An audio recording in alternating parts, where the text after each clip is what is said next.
Les résultats de la préconsultation nous ont appris à connaître les principales préoccupations des gens du milieu, à savoir au niveau du dynamitage et des vibrations, au niveau de l'air, de la santé, de l'eau, des paysages. Alors, on va voir ensemble quels ont été les résultats et quelles sont les approches qui nous ont été proposées par nos experts. Alors, au niveau du dynamitage et des vibrations, est-ce que le respect des normes, c'est possible? Oui, c'est possible. Alors, de quelle façon on va s'y prendre? Évidemment, en utilisant exclusivement des explosifs totalement résistants à l'eau. Ça, c'est pour éviter, évidemment, la formation des fameux nuages orange, là, le NOx, comme on a vu à l'occasion dans les journaux ou à la télé, là, qui était à l'eau chaude. Aussi, l'utilisation exclusive de détonateurs électroniques programmables, ainsi que le respect des conditions météorologiques, alors au niveau du plafond nuageux et les vents dominants. Ça, on s'est engagé à faire ça. Et on s'assure de respecter les normes de vibration aux résidences. Les normes se calculent comment? Se calculent en millimètres secondes. Qu'est-ce que ça dit, millimètres secondes?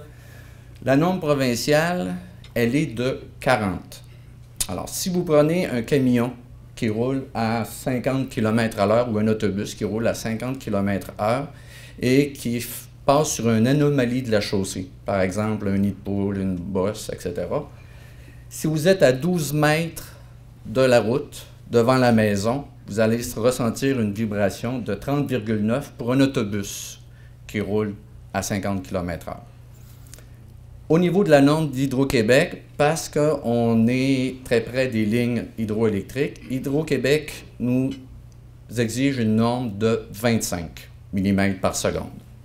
Si c'est un camion qui roule sur la 138 et puis qui prend un nid de poule, à 50 km/h, il va avoir un taux de vibration de 15,7.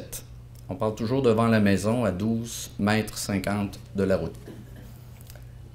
La norme de Minarno aux résidences, c'est 12,7. Ça, c'est la norme qu'on a aux résidences. L'autobus, elle va donner 11,2. Le camion qui est à 25 va donner 10.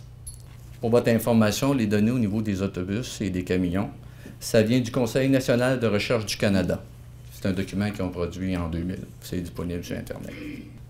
Les simulations réalisées par SNC-Lavalin démontrent qu'actuellement, si on s'en tient au plan de dynamitage qu'il nous a fait, on devrait avoir entre 0 et 5 mm secondes aux résidences, au niveau des vibrations.